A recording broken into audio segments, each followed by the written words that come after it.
Kemudian Allah melanjutkan firman-Nya pada ayat ke-7. Wa iz ta'azzana rabbukum la in syakartum la azidannakum wa la in kafartum inna adzabi lasyadid. Dan ingat, sekali lagi, iz tetap ada kalimat uzkur di situ ya. Dikasih kurung, uzkur, ketika. Ingat ketika Allah mengumumkan ta'azzana atau azana ya. Dari kata kerja yang terdiri dari 3 huruf aslinya, alif, dzal, nun, azina. Azina tidak mesti artinya mengizinkan atau meminta izin, tidak mesti demikian. Artinya mengumumkan. Ya. Tukang azan yang mengumandangkan pengumuman sholat disebut apa? Muadzin. Pekerjaannya adalah azan. Ada ayat wa adzanun minallah. Artinya apa? Ini pengumuman yang jelas dan terang dari Allah Subhanahu wa taala. Ya. Wa itta'adzan. Dan ingat ketika Allah mengumumkan ya, pakai kalimat ta'adzan. Ketika Allah mengumumkan, ketika Allah telah memberikan sebuah ketetapan dan ketetapannya Allah umumkan ya. Ini akan lebih memberikan ketegasan makna dan memberikan penekanan ketimbang kalau menggunakan kalimat lain. Kalimat azana satu contoh, walaupun sama-sama maknanya memberikan pengumuman, namun kata ta'azzana itu memberikan penekanan, keseriusan tentang apa yang diumumkan ya. Jadi ketika ingin mengumumkan sesuatu yang sangat serius dan penting, maka menggunakan cetakan kalimat yang juga memberikan makna penekanan. Karena dalam bahasa Arab ada kata-kata yang berfungsi untuk memberikan penekanan-penekanan tersebut ya. Dengan menambahkan huruf atau mentasdidkan sebuah huruf dan lain sebagainya, itu akan memberikan makna yang berbeda. Jadi bahasa Arab sangat indah. Ketika kita mengatakan qatala, membunuh. Namun kalau qatala itu tidak sekedar melenyapkan nyawa orang. Kalau qatala membunuh, mungkin dipancung selesai ya. Kalau qatala itu dibunuh dengan cara yang mengerikan ya. Tidak sekali pukul, boleh jadi akan dibunuh dengan sekian kali pukulan-pukulan yang menyakitkan. Yuqattiluna, itu juga pakai disebutkan yuqattilun, tidak sekedar yaqtulun ya. Kenapa makna itu berubah sedemikian luar biasa? Cuman ketambahan didobel hurufnya, dari qatala menjadi qattala, dikasih tasjid, itu kan hurufnya didobel ya. Ala kembali pada ayat ini, ta'azzan juga ya. Ada penekanan makna demikian. Apa yang diumumkan? Wa itta'azzana rabbukum. Ingat ketika Tuhan kalian, Rabb kalian, tidak menggunakan kata wa itta'adzanallahu, satu contoh, atau wa itta'adzana khaliqukum, wa itta'adzana bari'ukum, atau kalimat-kalimat yang semisal. Namun yang dipilih pada ayat ini wa itta'adzana rabbukum. Kata rabbun menunjuk kepada arti perawatan dan pengaturan yang tidak pernah berhenti.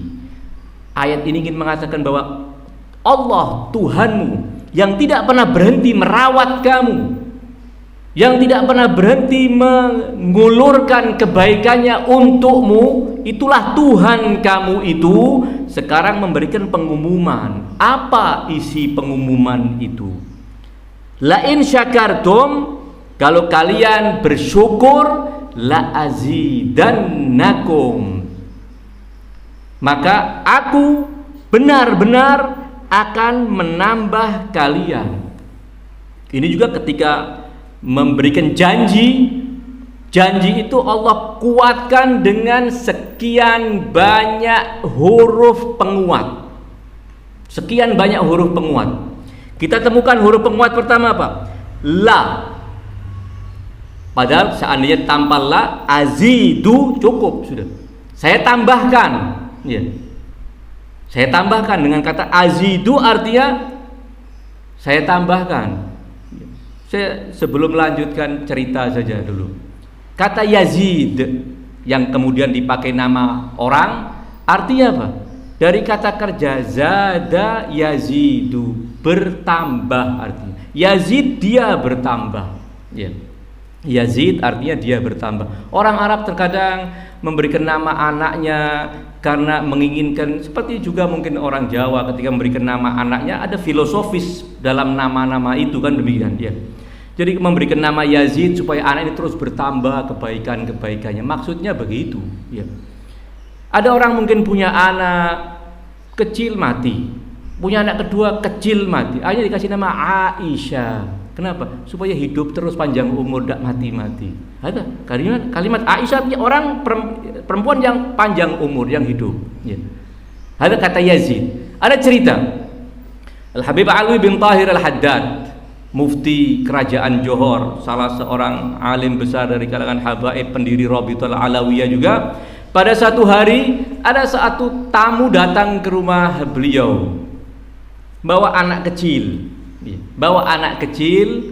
Ada orang tamu mengatakan ketika setelah bertemu, berjabatan tangan, bercium tangan, anak kecilnya juga disuruh bercium tangan sama Habib Alwi bin Tahir Al-Haddad rahmatullah alaih. Kemudian Habib Alwi bertanya kepada si bapak, siapa nama anak kamu?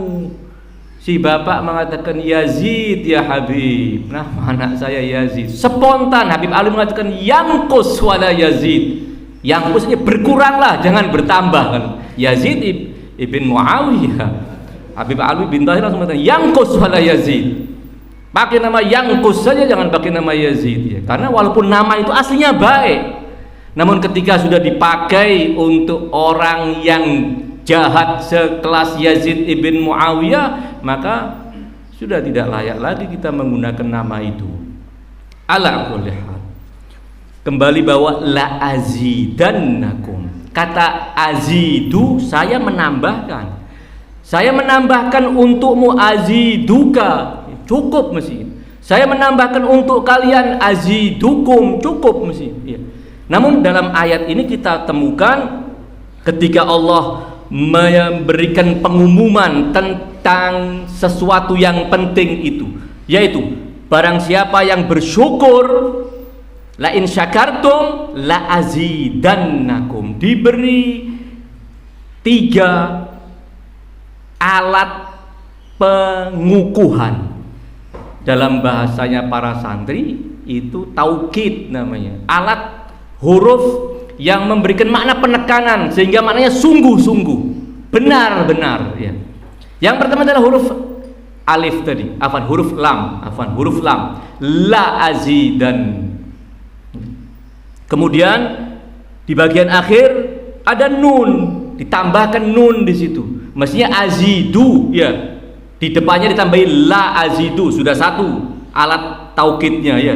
Kemudian di akhir kata kerja ditambahi huruf nun, la azidanna ya. Fungsi dari huruf nun itu memberikan penekanan sehingga terjemahannya tidak ketemu dalam bahasa Indonesia kecuali ditambahi dengan banyak tambahan. Saya sungguh benar-benar, kepanjangan nanti ya. Memang tidak bisa, tidak punya, kecuali harus dikasih tambahan-tambahan penerjemahan itu. Dan ini keunikan dalam bahasa Arab ya. Bahwa untuk memberikan penekanan makna cuman cukup dengan menambah 1 huruf atau huruf berikutnya ya. Jadi sudah ketemu 2 berarti ya. Alat tambah penekanannya sudah ketemu 2. Itu yang dinamai dengan nunut taukid, huruf nun yang memberikan makna penekanan dalam bahasa Arab. Apa yang ingin kita tekankan, kita kuatkan kata kerja itu dengan tambahan tersebut. Nun taukid itu ada 2 macam. Tidak jadi masalah, bukan sesuatu yang khusus buat para santri saya jelaskan, karena ini juga sesuatu yang mudah dan bisa difahami. Huruf nun yang disebut dengan nun taukid itu ada dua. Ada yang dikasih tasdid kayak dalam ayat ini, la azidanna. Ada yang tidak, la azidan. Ya, seandainya begitu la azidan tidak pakai dikasih tasdid, itu juga huruf taukid. Tapi taukidnya namanya taukid khafifa. Taukid yang ringan. Ya. Kalau yang ada tasdidnya namanya nun taukid sakila, nun taukid yang berat. Dan dia sama dengan nilainya nun khafifah 2 kali. Berarti kalau begitu taukidnya ada berapa ini? Ada 3. La azidannakum. La in syakartum, kalau kalian bersyukur, ini janji Allah. Janji yang pasti, janji yang Allah kukuhkan dengan taukid-taukid yang bertubi-tubi agar menjadi jelas bahwa ini keseriusan Allah Subhanahu wa taala. Sebagai janji Allah, siapa yang bersyukur Allah akan tambahkan untuk dia. Ini menjadi janji Allah yang dijelaskan secara tegas, secara jelas juga ya. Namun terkait dengan ancaman wala in kafartum inna azabi lasyadid. Tetapi kalau kalian ingkar nikmat, kufur nikmat, Allah tidak mengatakan kalau kalian kufur nikmat kalian benar-benar akan saya siksa. Tidak demikian Allah mengatakan. Sebagai kelembutan Allah kepada kita.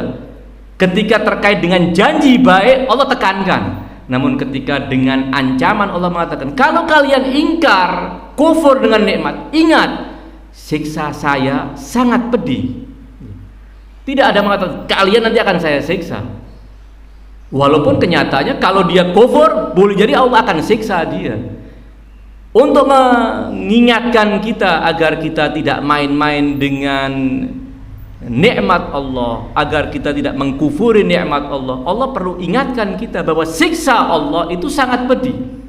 Wala in kafartum, ini juga inna azabi, sesungguhnya siksaku lasyadid, benar-benar keras ya.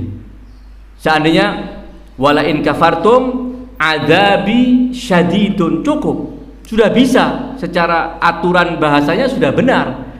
Adzabi syadidun, siksaku pedih, tetapi dikuatkan pakai inna. Kemudian pada kalimat syadid ditambahkan huruf lam lagi. Berarti ada 3 penekanan juga terkait dengan kepedihan dan kerasnya siksa Allah Subhanahu wa ta'ala.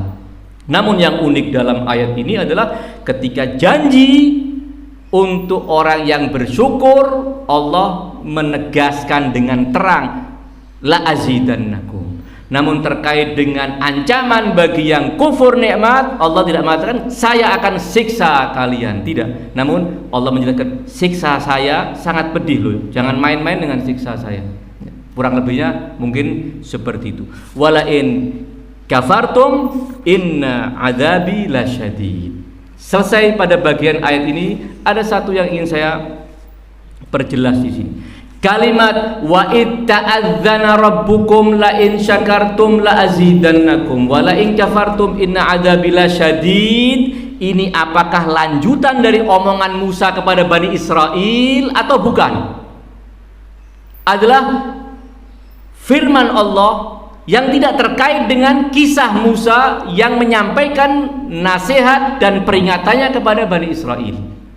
Namun sengaja Allah sisipkan di tengah-tengah cerita ini. Mana di antara 2 kemungkinan itu? Sebagian ahli tafsir mengatakan ini masih lanjutan omongan Musa. Wa idz ta'adzana rabbukum, masih nyambung dengan apa? Omongan Musa, uzkuru ni'matallahi alaikum id anjakum, sampai akhir. Jadi Musa berbicara kepada Bani Israel apa? Pertama, mengingatkan mereka akan nikmat Allah. Kemudian pembicaraan kedua apa? Bahwa mengingatkan, ini ada pengumuman dari Allah. Ini masih omongannya Nabi Allah Musa kepada Bani Israel. Itu menurut sebagian ulama ahli tafsir. Namun Allamah Tabatabai dalam Tafsirul Mizan mengatakan tidak. Ini ayat bukan lanjutan dari pembicaraan Musa kepada Bani Israel, namun ayat yang berdiri sendiri.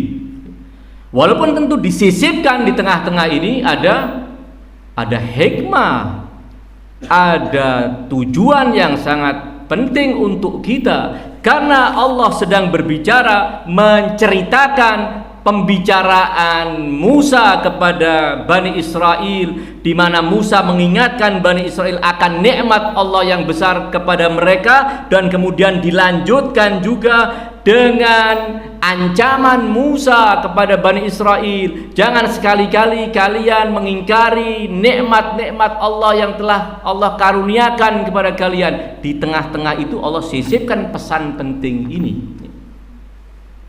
Dan contoh dalam kasus-kasus lain sangat banyak. Terkadang dalam satu ayat disisipkan sesuatu yang pada dasarnya dia bukan bagian dari pembicaraan sebelum dan setelahnya, disisipkan oleh Allah. Dan banyak contoh-contohnya. Salah satunya sebelum saya lanjut adalah ayat innama yuridullah liyudhiba ankumur ridsa ahlal bait wa yutahhirakum tathira. Ayat ini adalah ayat, bukan ayat ini, sepenggal ayat, separuh ayat. Bagian terakhir dari ayat ke-33 surat Al-Ahzab. Sebelumnya ada beberapa ayat berbicara tentang istri Nabi. Setelahnya juga ada beberapa ayat yang berbicara tentang istri Nabi. Ayat ini yang turun sendirian, turunnya tidak bersamaan dengan rangkaian ayat tentang istri Nabi. Semua riwayat, puluhan bahkan lebih dari 150 riwayat Ahlus Sunnah menyebutkan bahwa penggalan ayat innama yuridullah liyudhiba ankum risa ahlal bait wa yutahhirakum tathira ini turun sendirian, bukan bersamaan dengan rangkaian itu. Namun atas perintah Nabi mengatakan letakkan itu di situ, di tengah-tengah itu letakkan, karena kata gantinya berbeda. Sebelumnya kunna kalian perempuan istri Nabi. Namun ketika ayat terakhir liyudhiba ankum, kum yang dipakai bukan kunna. Karena memang ini ayat asing di antara rangkaian ayat-ayat itu. Namun kenapa diletakkan di situ? Tentu ada hikmah yang sangat besar. Ya. Ayat terakhir adalah ayat yang sangat unik. Dari sisi mulai posisi peletakannya unik, yang kemudian entah sengaja atau tidak sengaja karena terkecoh, ya. Sebagian kemudian mengatakan innama yuridullah juga berbicara tentang istri Nabi. Alasannya sederhana, kenapa? Kan dia dalam rangkaian ayat-ayat istri Nabi. Jawaban sementara kita mengatakan begini, yang bilang bahwa ayat ini turun bersamaan dengan ayat itu siapa? Bawakan bukti bahwa ini turun berkaitan bersamaan dalam rangkaian ayat-ayat itu. Bawakan bukti. Ternyata semua bukti mengatakan turun sendirian, tidak turun dalam rangkaian itu. Dengan demikian peletakan ayat ini atau separuh ayat ini di bagian akhir ayat ke-33 surat Al-Ahzab tidak menjadi bukti bahwa dia juga sedang berbicara tentang istri-istri Nabi lain. Ayat sebelumnya, ayat setelahnya ada teguran-teguran buat istri Nabi. Sementara ayat tathhir menjelaskan kesucian orang yang disebut dengan ahlul bait dalam itu. Terserah siapa orangnya, nanti dulu tidak jadi masalah. Yang penting yang disebut dalam ayat innama yuridullah liyudhiba ankum risa ahlal bait adalah orang-orang suci. Orang-orang suci, yutahhir, yudhiba ankum risa wa yutahhirakum tathhira. Ala kulli hal, insyaallah yaumil ayam kalau kita memang berkesempatan kita akan coba urai ayat ini. Kenapa? Ada tidak kurang dari 11 kata penekanan untuk menunjukkan kesucian ahlul bait dalam ayat ini yang tidak pernah kita temukan. Hatta ayat yang berbicara tentang kesucian para nabi tidak mendapatkan penekanan sampai lebih dari 11 penekanan seperti dalam ayat yang pendek innama yuridullahu liyudhiba ankum risa ahlul bait. Ketika berbicara tentang kesucian Maryam, apa? Ya Maryam, innallaha astafaki wa tahharaki wastafaki. Cuman pakai apa? Innallaha, inna tok satu. Sementara untuk ahlul bait, ketika berbicara tentang kesucian ahlul bait tidak kurang dari 10 taukid yang menekankan tentang kesucian Ahlul Bait. Itu artinya apa? Bahwa kesucian Ahlul Bait menempati puncak kesucian yang bisa diraih oleh seorang hamba Allah. Al-ayat kembali bahwa ayat wa id ta'adzana rabbukum la in syakartum la azidanakum wa la in kafartum inna adzabi lasyadid. Ini masih lanjutan ucapan Musa kepada Bani Israel, atau ini ayat yang tersendiri, pembicaraan yang tersendiri?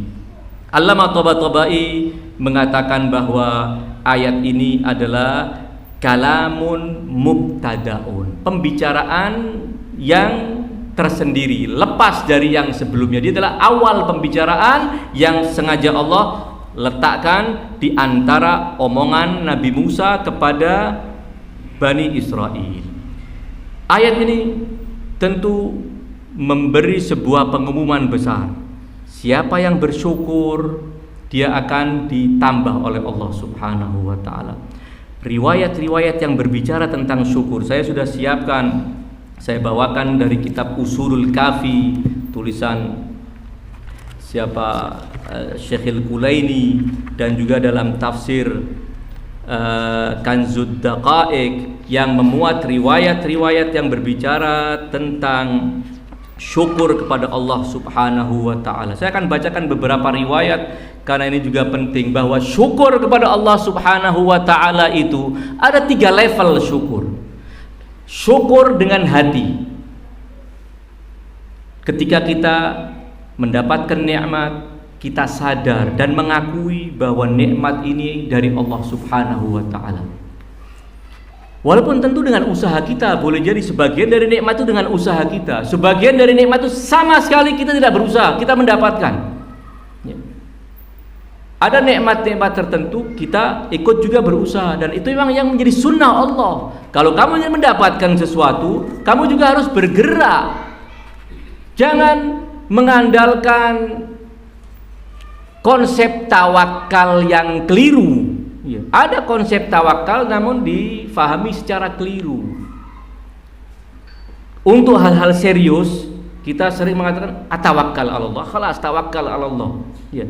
Tapi untuk hal yang kita yakin bahwa omongan kita ketika sok bertawakal itu tidak serius dan tidak jujur, bukti ya, kita persilakan. Orang yang suka mengatakan tawakal Allah, tanpa mau berusaha ya, kita minta, kelas itu ada nasi di meja, ada lauk, ada semua lengkap, bas ente duduk di kursi, tawakal Allah, insya Allah nanti itu nasi juga berlompatan masuk ke mulut kamu, dan kamu tidak usah ngunyah, insya Allah nanti juga akan masuk tergiling sendiri. Tawakal Allah, tidak ada, dia pasti akan berusaha. Bahkan ketika masih jadi beras, dia akan masak. Ketika sudah masak, dia angkat dari dapur ke meja makan. Setelah itu dia gerakkan tangannya untuk mengambil, dan semua itu dalam rangka untuk mendapatkan sesuatu yang namanya kenikmatan makan, kan begitu. Apakah semua usaha mulai beli beras ke pasar, masak dan lain sebagainya itu bertentangan dengan tawakal? Sama sekali tidak. Tawakal tidak difahami, tidak boleh difahami dengan pemahaman yang menjadikan kita merasa tidak perlu melangkah untuk mendapatkan nikmat itu. Pelajaran besar dari Siti Maryam alaihassalam ketika dalam, dan cerita Siti Maryam juga luar biasa. Orang yang membaca cerita tentang Maryam al-Batul alaihassalam, dia bisa membayangkan kondisi kehidupan beliau di tengah-tengah masyarakat Bani Israel yang sebagiannya punya mental-mental yang sangat rendahan dan busuk, sehingga manusia wanita suci seperti Maryam pun mereka hinakan. Ala-ala cerita panjang, ketika Maryam telah melahirkan anaknya, dalam keadaan detik-detik mau dia melahirkan, dan setelah dia melahirkan bayinya sendirian tanpa dibantu oleh perawat yang membantu kelahiran putranya, setelah itu tentu dia butuh asupan yang mengembalikan tenaganya. Para ibu pasti tahu bagaimana rasanya setelah melahirkan. Ya. Sepertinya 90% kekuatan dan tenaga telah terkuras, ya. Sehingga harus dikembalikan. Harus ada asupan yang mengembalikan. Lalu Allah tidak memanjakan Maryam dalam tanda kutip. Padahal Maryam selalu dimanjakan oleh Allah Subhanahu wa taala. Dalam masa-masa sebelumnya, ketika di ruang ibadah khusus dia di tempat ibadahnya Bani Israel, Allah selalu memanjakan. Tidak perlu ke pasar, tidak perlu masak, tidak perlu apa. Allah mengirimkan hidangan dari surga. Sampai-sampai Zakaria terheran-heran lihat Maryam seperti yang pernah kita ceritakan, ya. Ketika kullama dakhala alaiha Zakaria al-mihrab wajada indaha rizqa.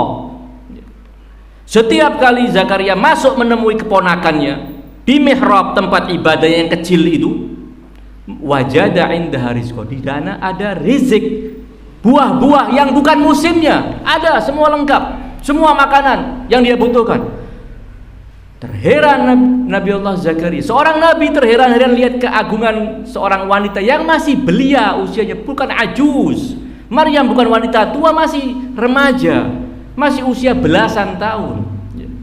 Kullama dakhala 'alaiha Zakaria al-mihrab wajada 'indaha rizqa. Zakaria kemudian terheran dan bertanya, "Anna laki hadza?" Dari mana ini wahai Maryam? Qalat hiya min 'indillah. Ini dari sisi Allah. Kita tidak usah mengatakan ketika ini dari mana? Minallah, ya minallah, tapi dari pasar belinya, lain lagi ceritanya, ya. Ini minallah betulan dari Allah Subhanahu wa taala. Boleh ceritanya bagaimana Allah memanjakan, dalam tanda kutip memanjakan Maryam, namun di saat-saat genting dia butuh kepada asupan yang mengembalikan kekuatannya. Apa kata Allah? Gerakkan pohon kurma itu, gerakkan batang pohon kurma itu agar berjatuhan rutaban janiyya.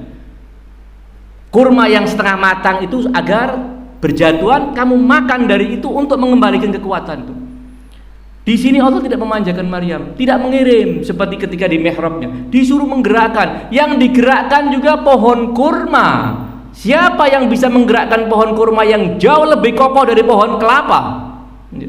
Lalu wanita yang lemah itu bisa menggerakkan, terus apa hasilnya? Namun Allah mengatakan harus berusaha. Sekecil apapun kamu harus berusaha, hasil saya yang menentukan. Itu namanya tawakal ala Allah.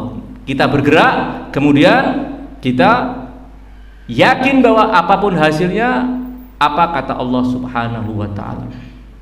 Ala kulli. Jadi syukur, ada syukur level pertama dengan hati, dan itu sangat penting.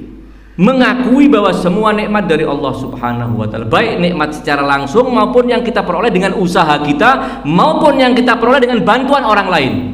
Yang penting apapun nikmat yang kita terima, harta, kesehatan, kesuksesan dalam karir, mendapatkan anak, mendapatkan istri, mendapatkan suami, mendapatkan nikmat apapun, yakinlah ini dari Allah Subhanahu wa taala.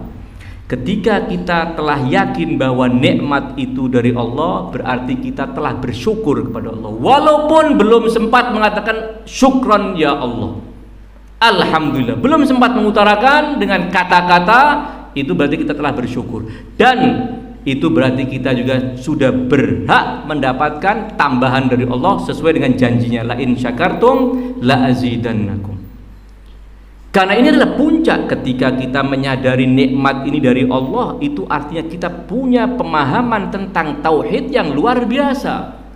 Tidak seperti orang yang melupakan Allah Subhanahu wa taala, sehingga ketika mendapatkan kenikmatan dia mengatakan itu hasil dari kreasi saya, hasil dari kerja keras saya. Seakan kerja keras dia segalanya, seakan kerja keras dia adalah penentu utama dan tunggal dalam nikmat yang dia peroleh. Nikmat level pertama adalah nikmat dengan hati, dengan pikiran, dengan kesadaran. Nikmat level kedua dengan lisan. Level kedua dengan lisan, seringkali kita mengucapkan namun kita lalai, bisa menipu untuk menampakkan seakan saya sebagai hamba yang bersyukur kepada Allah setiap kali mendapatkan nikmat, alhamdulillah, walaupun nifaqon, kadang-kadang tidak jujur kita mengucapkannya. Di mulut kita mengatakan minallah, alhamdulillah, namun di hati saya tidak ada, Allah tidak ikut-ikut, ini saya semua yang bekerja. Bisa jadi orang punya keimanan yang seburuk itu tentang Allah Subhanahu wa taala, karena masih bisa menipu. Namun kalau yang level pertama benar-benar mencerminkan keimanan. Syukur dengan lisan itu juga penting, bukan tidak penting. Penting syukur dengan hati, dengan pikiran, kemudian disempurnakan dengan syukur dengan lisan, dengan mengucapkan alhamdulillah. Alhamdulillahi kama huwa ahlu. Semua redaksi-redaksi ini sangat luar biasa. Ada ayat yang menuntun kita untuk mengucapkan dengan redaksi seperti itu. Ada riwayat bimbingan dari para imam untuk kita mengucapkan redaksi-redaksi sebagai ungkapan syukur kita kepada Allah Subhanahu wa taala. Syukur yang ketiga adalah level ketiga, syukur dengan tindakan. Artinya kita menggunakan nikmat itu sesuai dengan yang Allah inginkan, bukan kita pergunakan nikmat Allah untuk sesuatu yang mengundang